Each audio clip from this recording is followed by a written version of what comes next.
तारीख 8 जनवरी। ईडी 10 जगहों पर रेड करती है, जिसमें से 6 जगह जो है वो वेस्ट बंगाल के हैं और 4 जगह जो थे वो थे ईडी के। इसमें से ही 2 जगह थे वो कोलकाता के, एक था गोल्डाउन स्ट्रीट और दूसरा था सॉल्ट लेक ऑफिस। अब इसी सॉल्ट लेक ऑफिस को बताया जाता है कि आईपैक, जो कि एक पॉलिटिकल कंसल्टिंग कंपनी है, वहां पर ईडी रेड करने पहुंचती है। जो आईपैक के डायरेक्टर है प्रतीक जैन, उनके निवास पर पहुंचती है।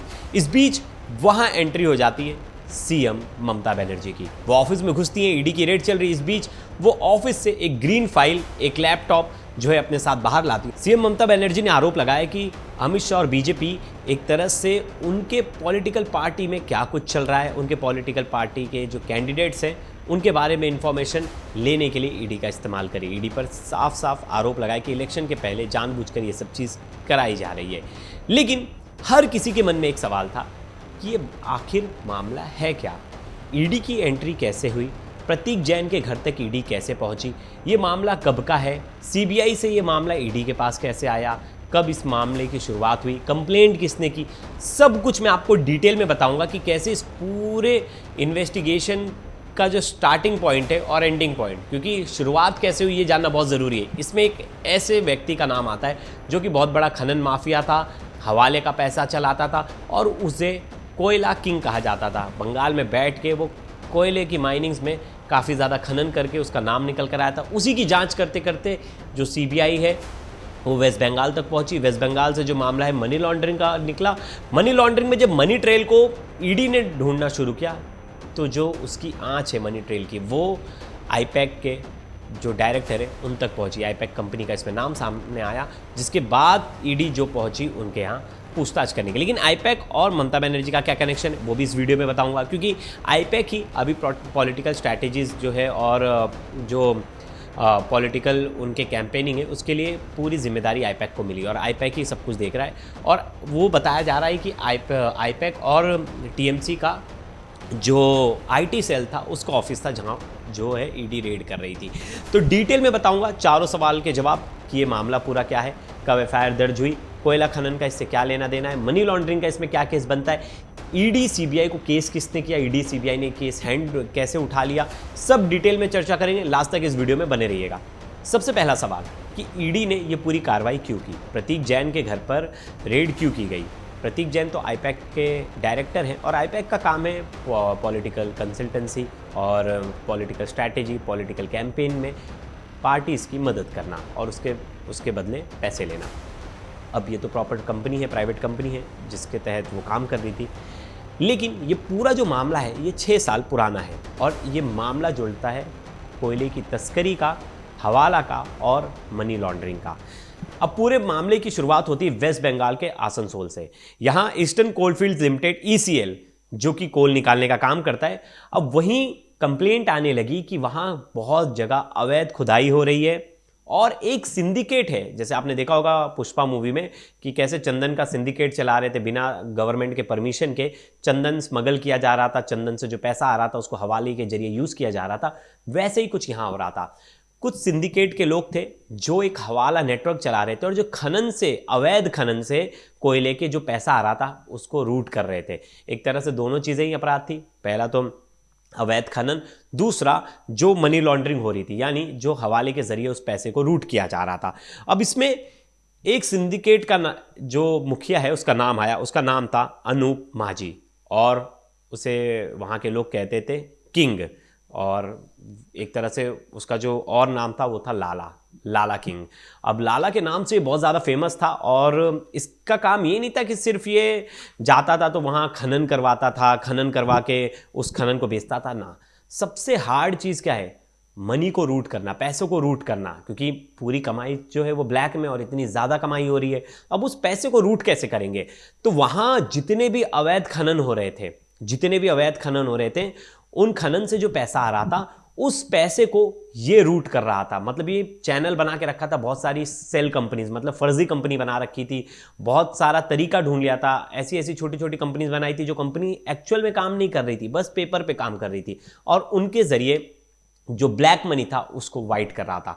जो लाला था वो पूरे सिंडिकेट का हेड था, मतलब जितना भी खनन का काम चल रहा था उस एरिया में अवैध, उस अवैध खनन का किंगपिन था और वही जो पैसा था वो पैसा मार्केट में घुमा रहा था हवाला के जरिए। अब ऐसे में ईसीएल के कई इलाकों में कोयला चोरी हो रही थी, इसकी कंप्लेंट बहुत सारी थी। फेक डॉक्यूमेंट्स और फेक पेपर्स के जरिए जो है वहाँ के लोकल एडमिनिस्ट्रेशन, पुलिस सबको मैनेज कर रखा था। लाला की इतनी पकड़ थी कि लाला ने हर किसी को पैसे से तोल दिया था, ऐसा उस पर आरोप लगते थे। अब ऐसे में तस्करी ये सब चीज़ें हो रही थी, तो इसी बीच में लाला का नाम आया मनी लॉन्ड्रिंग के केस में, और लाला ने बहुत सारा जो पैसा है वो मार्केट में घुमाया था। इसके बारे में इसकी भी जानकारी जो है आगे इन्वेस्टिगेशन में निकली। लेकिन लाला की कंप्लेंट और ये जो खनन की कंप्लेंट, ये कंप्लेंट किसने की? ये कंप्लेंट क्या पुलिस के पास गई थी या ये कंप्लेंट सीबीआई के पास गई थी? तो इसका जवाब है 2020 में पहली बार ये केस जो है सीबीआई ने लिया। लेकिन इसकी कंप्लेंट की किसने? इसकी कंप्लेंट मैं आपको बताता हूं, क्योंकि सबसे इंपॉर्टेंट चीज यही है। अगर कोई भी एफआईआर हो रही है, कोई भी कंप्लेंट हो रही है, तो उसका कोई तो कंप्लेनेंट होगा, या तो कॉग्निजेंस खुद ले सकती है सीबीआई अगर कोई ऐसा बड़ा अपराध हो रहा है। लेकिन इसकी कंप्लेंट हुई थी। अब जो कंपनी है, मैंने आपको शुरुआत में बताया था, ईस्टर्न कोलफील्ड्स लिमिटेड, ईसीएल। अब जो ईसीएल कंपनी है, ये आपको पता होगा कि प्राइवेट सेक्टर से रिलेटेड पीएसयूज जो है, मतलब पब्लिक सेक्टर अंडरटेकिंग, मतलब एक तरह से ये गवर्नमेंट ओन्ड कंपनीज होती है, मतलब इनके मालिक जो है गवर्नमेंट है एक तरह से। अब क्या हो गया कि वहां विजिलेंस की कई रिपोर्ट आई, तो ये जो कंपनी है ईसीएल, अब वहां विजिलेंस और इंटेलिजेंस की बहुत सारी इनपुट्स थी सीबीआई के पास, और वो इनपुट्स सीधा सीबीआई को आ रही थी और बाकी एजेंसीज को आ रही थी कि वहां बड़े लेवल पर जो है पैसा वो किया जा रहा है, मनी लॉन्ड्रिंग की जा रही है, और बड़े लेवल पर जो है कोल खनन का काम चल रहा है, यानी माइनिंग का काम चल रहा है, वो भी अवैध रूप से।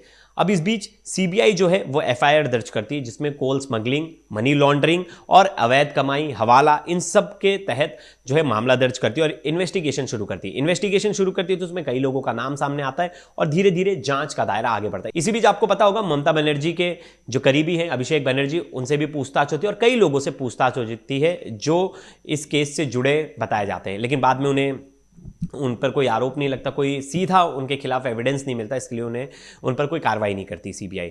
अब ऐसे में ये पूरा केस जो था, इसमें तीन चीज थी: अवैध खनन, मनी लॉन्ड्रिंग और हवाला।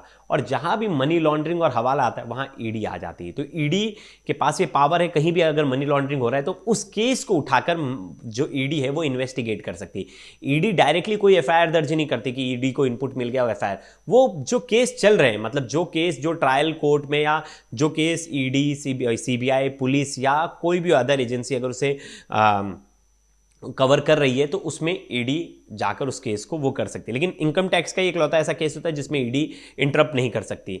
अब ऐसे में जब हवाले का मैटर आता है, मनी लॉन्ड्रिंग का मैटर आता है, तो ईडी इसमें आ जाती है। और 2021 में पीएमएलए एक्ट के तहत, prevention of money laundering act के तहत इसमें मामला दर्ज करती है। तो ईडी बोलती है कि इसमें मनी लॉन्ड्रिंग हुई है, मनी चेन को पता करना पड़ेगा कि मनी चेन कैसे बना, पैसा कहाँ गया, किस किस का पैसा लगा था, वो पैसा कहाँ यूज हो रहा है। अब इसमें जो थे बहुत सारे जो कोल स्मगलर थे, उन लोगों का नाम था। अब इसी में ईडी ने पहली बार, जो मैंने आपको बताया, जो लाला था, अनूप माझी उर्फ लाला को अरेस्ट करती है और उससे जो है काफ़ी ज़्यादा जानकारी लेती है। तो उसमें पता चलता है कि जो माझी है वो हर टन पर अपना पैसा रखा है, उसने कुछ अमाउंट, और वो पैसा जो है ब्लैक में आता है और वो पैसे को हवाला नेटवर्क के जरिए ये लोग मार्केट में उस पैसे को घुमाते हैं।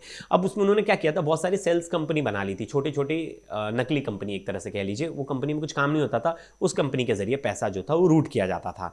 अब ऐसे में अब ये सब चीज़ के बीच में, चलो यहाँ तक तो समझ में आया कि लाला जो है वो बहुत बड़ा माफिया है, एक तरह से बहुत बड़ा गुंडा, और उसको वो अभी भी जेल में। आपको बता दूं, वो पहले साइकिल की दुकान थी उसकी, और वहाँ से सोची कितना बड़ा आदमी बन गया। अब पुलिस ने उसकी 200 करोड़ से ज़्यादा की प्रॉपर्टी जो है वो जब्त कर रखी है, पुलिस बोर्ड ईडी ने। अब जब मामला आगे खुला, फिर उससे जांच की गई, तो जांच में पता चला कि उसने, मतलब जो ईडी का आरोप है कि उसने आईपैक का भी यूज़ किया है, और आईपैक के भी जरिए, जो पॉलिटिकल कंसल्टिंग, उसके जरिए भी मार्केट में कुछ पैसा घुमाया गया है। तो आईपैक के ऊपर कोई कोयला खनन का आरोप नहीं है कि आईपैक ने डायरेक्ट कोयला खनन कर दिया या कोयला खनन के बिजनेस में था। आईपैक के ऊपर जो आरोप है कि वो जो मनी लॉन्ड्रिंग का पैसा है, मतलब जो पैसा हवाले के जरिए रूट हुआ है, वो पैसा कहीं ना कहीं आईपैक के जरिए भी रूट हुआ गया है। उसी की वजह से अभी देखिए मामला 2021 में रजिस्टर्ड हुआ, ईडी इसमें 2021 में कूद गई थी और 2020 में सीबीआई ने रजिस्टर किया था। मामला कितना पुराना है। अब इसकी जांच की जो आंच है वो आईपैक तक पहुंची और आईपैक के ठिकानों पर और उनका जो ऑफिस है उस पर जो ईडी है रेड करने पहुंची इसी मामले में। अब ईडी रेड करने पहुंची तो वहाँ प्रतीक जैन के घर पर जब पहुंची तो प्रतीक जैन ऐसे नहीं है और आईपैक ऐसा नहीं है कि सिर्फ एक ही पॉलिटिकल पार्टी का काम देखता है। उसने जेडीयू का काम देखा है, बीजेपी का भी काम देखा है। 2013 से 2014 तक वो खुद प्रशांत किशोर उसे लीड कर रहे थे, तो बहुत सारी पॉलिटिकल पार्टीज़ का ये काम देखा था इस वक्त। और हाल फिलहाल में बंगाल इलेक्शन में अहम रोल बताया जा रहा है क्योंकि आईपैक को जो है पूरा टीएमसी का काम मिला हुआ है।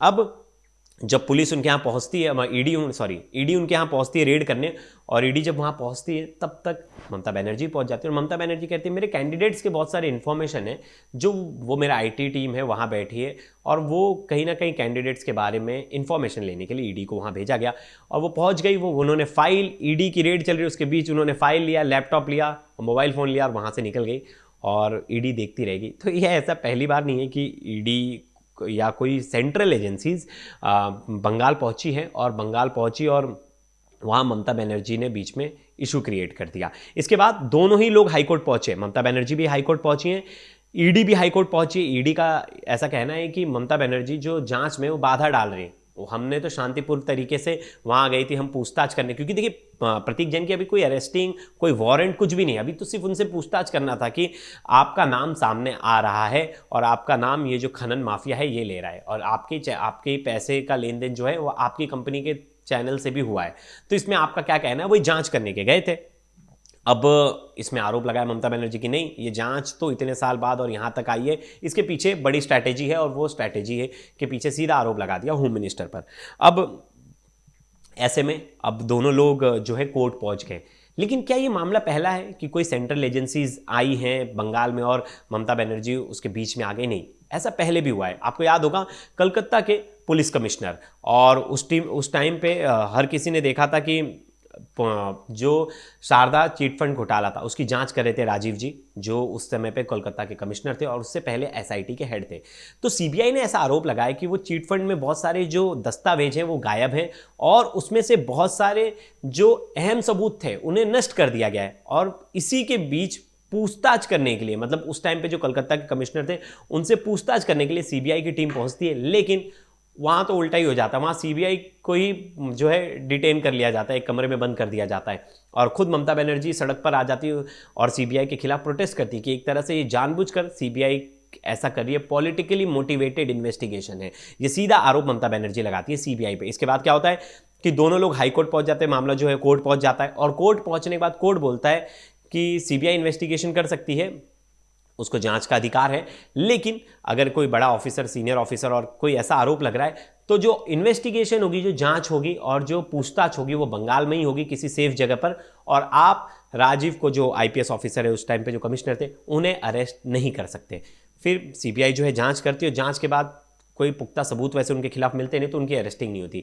बाद में वो बीएसएफ के चीफ बन जाते हैं, कुछ टाइम राजीव जी है उनके बीएसएफ में पोस्टेड रहते हैं। उसके बाद अब जिनकी हाल फिलहाल में पोस्टिंग है वो है बंगाल के डीजीपी। सोचिए, ममता बनर्जी बताया जाता है कि अपने ऑफिसर्स के लिए स्टैंड लेती है और अपने ऑफिसर्स के लिए खड़ी हो जाती है, और ऐसा पहला मामला भी नहीं है कि कहीं ईडी जांच करने के लिए गई है या सीबीआई जांच करने के लिए गई है तो पुलिस ने उनके साथ सहयोग नहीं किया हो या वहाँ की सरकार वहाँ उस एजेंसीज के साथ सहयोग न किया हो। क्योंकि बहुत बार ममता बनर्जी, अरविंद केजरीवाल और बहुत सारे अखिलेश यादव, ये लोग आरोप लगाते हैं कि ईडी सीबीआई जो है वो सेंटर गवर्नमेंट के लिए काम कर रही है और कई बार ऐसे आरोप लगाए गए हैं।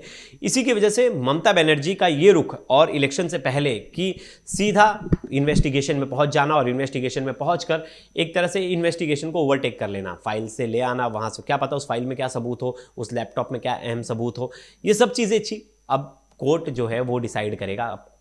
इस मामले में भी यही होगा कि कोर्ट जो बोलेगा कि आप प्रतीक जैन से पूछताछ कर सकते हैं और इनकी पार्टी के जो डॉक्यूमेंट्स हैं आप उनसे छेड़छाड़ नहीं करेंगे, क्योंकि वो कंपनी जो है वो इनकी पॉलिटिकल कंसल्टेंसी है और इनकी पॉलिटिकल पार्टी के बारे में पूरा ब्यौरा उसके पास है, तो आप उस चीज़ों के साथ, उस डॉक्यूमेंट्स के साथ छेड़छाड़ नहीं करेंगे।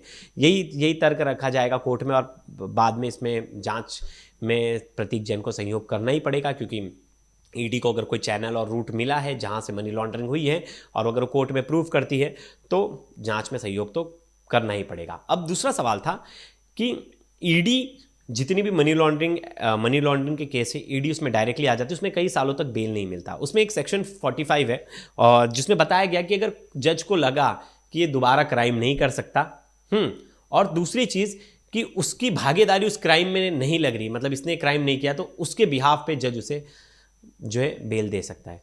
अब कौन सा जज है जिसे लगेगा कि ये क्राइम नहीं कर सकता, ये रेगुलर ऑफेंडर नहीं होगा, आगे जाके क्राइम नहीं करेगा, तो ये जिम्मेदारी कोई नहीं ले सकता। इस वजह से ईडी के केस में बहुत सालों तक जो है बेल नहीं मिलती और इसी को लेकर कई बार चर्चा भी बनी और सुप्रीम कोर्ट में मामला गया। अभी कॉन्स्टिट्यूशनल बेंच में फिर ये मामला जाने वाला है, जिसको लेकर बहुत कपिल सिब्बल ने एक बार फाइट भी किया था इस पर, और इसी को लेकर बहुत बार सवाल भी खड़े हुए कि जिसमें सज़ा 5-7 साल सज़ा, उसमें से 3.5-3 साल तो लोग जेल में रह रहे हैं और उसके बाद बेल मिल रही है। तो इस पूरी खबर पर हमारी नज़र बनी रहेगी कि क्या कुछ हुआ कोर्ट में, आगे क्या कुछ होगा, और मैं डिटेल में आप तक सब कुछ लेकर आऊँगा, एक एक पॉइंट्स, कुछ भी मिस नहीं होने दूंगा। अगर आपको लग रहा है इस केस में भी मैंने कुछ मिस किया है तो आप मुझे सजेस्ट कर सकते हो, अगली वीडियो में मैं वो कवर करूँगा। मैं चाहता हूँ कि आप तक मैं डिटेल इस तरह की कवरेज लेके आऊँ, और इस वीडियो पर आप भी अपनी राय दीजिए, कमेंट्स कीजिए। तब तक के लिए धन्यवाद दोस्तों।